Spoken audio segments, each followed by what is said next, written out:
to advance our understanding of biodiversity and ecosystem science, but even more, they are helping translate that science into decision-making processes for conservation outcomes on the ground. So we are going to hear from our speakers a number of examples across forests, corals, fisheries, climate, you name it. In terms of format, I'm going to introduce each speaker. They're going to share some of their work and specific examples in this space. And then we will have time at the end for some Q&A with our speakers. So please be sure to submit your questions into that Q&A box to the right. And once we reach that Q&A portion, I will do my best to raise each question as they come in. And so with that, it is my pleasure to introduce our first speaker. Dr. Greg Asner is the director of the Center for Global Discovery and Conservation Science at Arizona State University.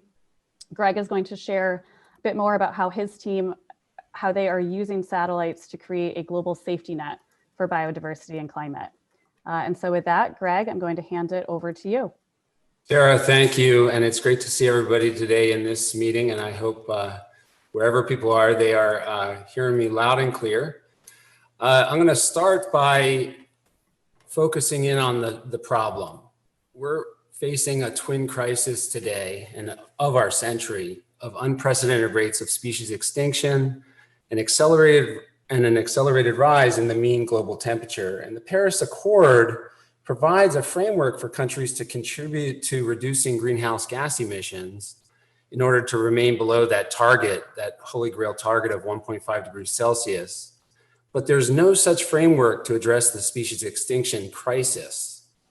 A few weeks ago, my colleagues, led by Eric Dienerstein and I, published the second part of a two-part roadmap that's designed to identify critical habitats specifically needed to mitigate climate change and biodiversity loss. And that's what we're calling the global safety net. Next slide. There it is. The GSN, or Global Safety Net, is the first global map that's designed to help decision makers focus on broad areas of our planet within their jurisdictions to take protective or mitigating measures to reduce species extinction, while also enhancing carbon sequestration and encouraging stakeholder participation. That's really what the GSN is about. But to do this well, we still need to go from what you see here, these broad static maps that we're able to do operationally today, to something much more granular and dynamic at the resolution of actual human activities. This matters because decisions may often be made at regional to national levels, but the actions are really undertaken at much more local scales. And this need has given rise to the concept of dynamic maps. My team and our colleagues and many in this session have been working towards dynamic maps, both on land and sea. Next slide. And here's just one example from our own work in Peru. And just a few years back, we labored to do a static one-time map of carbon stocks in a country like Peru. This is 132 million hectares. We used aircraft and LiDARs, or lasers, and that generated a static view that was key to determining where we might protect intact forests, but it didn't give us a compass to know where we might reduce emissions. To do that, we've created something called above ground carbon emissions tracking, or ACE, to provide the first high resolution tracking of carbon losses and gains in forests in test regions like Peru, shown here. We're literally replacing my airborne LiDAR techniques with the planet constellation of high resolution, high cadence imaging satellites, nowadays calibrated to carbon stocks on the ground using other instruments like NASA's JEDI mission on board the space station. This Peru example is really key because when we did this, when we went to the high cadence type of capability that we're using with Planet satellites, our emissions tracking went from one number by looking once a year to a whopping 117% increase by looking monthly. In other words, we're gathering up more emissions without missing those emissions by going to high cadence. So to us, annual monitoring is really no longer valid. The technology and the techniques are allowing us to go monthly. Go ahead, last slide. People often ask me in my experience, what's the next frontier in conservation remote sensing? And I feel strongly, if people know me, they know this, that it lies at the interface between what we can do today from the air, which are chemical measurements on the ground, and actual biodiversity information revealed through those chemical measurements. Here's how it works. Satellites obviously rely on photons if they're using well, they always rely on photons. Photons do not carry the biological information directly, but they do carry atomic and molecular information. And if it's handled well, that molecular information can literally be converted to biodiversity information. We've pioneered this approach for biodiversity mapping using my aircraft called the Global Airborne Observatory. And with our imaging spectrometers nowadays, we routinely map plant diversity, like you see here in the California Sierras on the right. The real frontier is moving this into orbit, and Planet, NASA, and other organizations are now preparing missions that will directly measure these chemical signatures of the habitat generating organisms like trees and corals that allow us to make global scale biodiversity maps, not only for the first time, but dynamically. I think if we get to this stage, this kind of biodiversity information will be tactical enough to help drive decision-making that will not only reveal what we're losing, but hopefully through improved decision-making reveal where we're gaining biodiversity and how. So I'll turn it over to you, Tara. Thank you. Thanks, Greg. It's really great work. You know, I love these themes of moving from static to dynamic mapping and to fusing many of these different data sets to get these more accessible insights. I think those are themes we're going to hear across this session. So thank you for that. Our next speaker, I am happy to introduce Charlie Whiten. Charlie is the Director of Product at the Allen Coral Atlas, where they are using Earth observation technologies to map and monitor coral reefs. So Charlie, I'm excited to hand it over to you. Great. Thanks, Tara. As Tara said, I'm Charlie Whiten. I'm the Director of Product for the Allen Coral Atlas. It's great that Greg spoke before me. He and his team at Arizona State University are a critical part of the partnership that put together the Allen Coral Atlas. That partnership is also National Geographic, colleagues at National Geographic who do who do field data for us.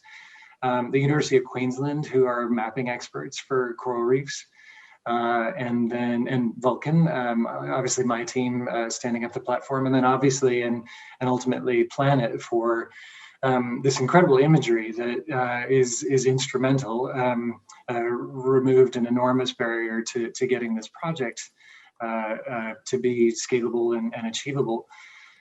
So about 2.5 years ago, Paul Allen himself asked, is it possible to do a coral reef, a global coral reef map, as well as monitoring? And so that partnership that I just described comes together. Andrew Zolli, who a big part of Planet, helped us understand, you know, could Planet provide the data, and then work together with all those partners to be able to do maps and monitoring. So I'm going to talk about mapping a little bit here, and then we'll work on the monitoring piece, and then ultimately the data, how the data feeds into global conservation work. Here on the left, you see the Pearl and Hermes Atoll, which is east of Midway in Hawaii. Beautiful, seamless image. It's a tidal state that is the same globally for our maps. Atmospheric correction, the water column is incredibly clear. All of that data comes together with great depth data, as well as some object-based referencing to give our mapping team all the data they need in order to feed into rules that have been written in Google Earth Engine to run in an automated way to be able to create maps globally for all of the world's coral reefs. So the example on the right is the map for that atoll. I've drawn an AOI on the eastern edge that shows some of the analytic data that a conservationist could use to, say, design an MPA or look for an area to do recovery or restoration. Next slide, please. So the second pillar of the project is monitoring. What we're doing here is looking at the health of the reef, and again, on a global scale. So what we need is an area to focus on. So a prediction from, say, the Coral Reef Watch product from NOAA that predicts that there could be bleaching in an area. We grab a baseline from Planet of that area that's obviously not bleaching, and then compare it on a weekly basis to a regular feed from Planet of that same area to look for specifically brightened pixels.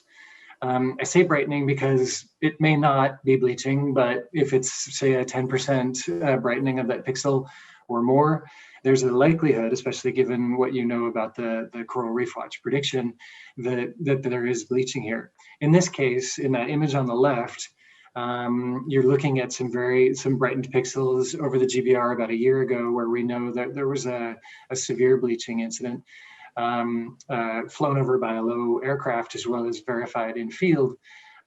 So we have a proof case here. The image on the right is a heat map of those same pixels, but zoomed out. So again, a conservation group could know where to focus their efforts on an investigation, or working with local agencies to, say, reduce fishing and tourism to aid in the recovery of those reefs. Next slide, please.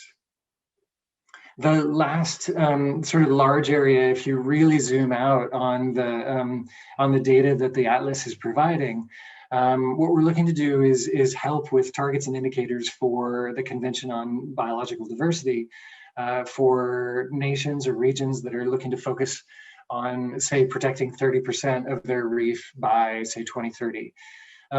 In order to do that as precisely and accurately as possible, you've got to have a very accurate denominator for that calculation, for that 30% calculation. Previous mapping efforts, widely used today still, have, we think, overestimated the total coral reef extent. So in that image in the upper left, an atoll might be completely sort of considered or circled as reef extent, when in fact what you've got is a deep lagoon or even land that may be considered part of the extent, and you wouldn't want that attributed to your 30%. So the image on the right is Planet imagery, our global visual mosaic, from Planet, that Greg and his team had run a CNN on to distinguish land, water, and reef, excluding things like deep lagoon and land, so that your area is actually much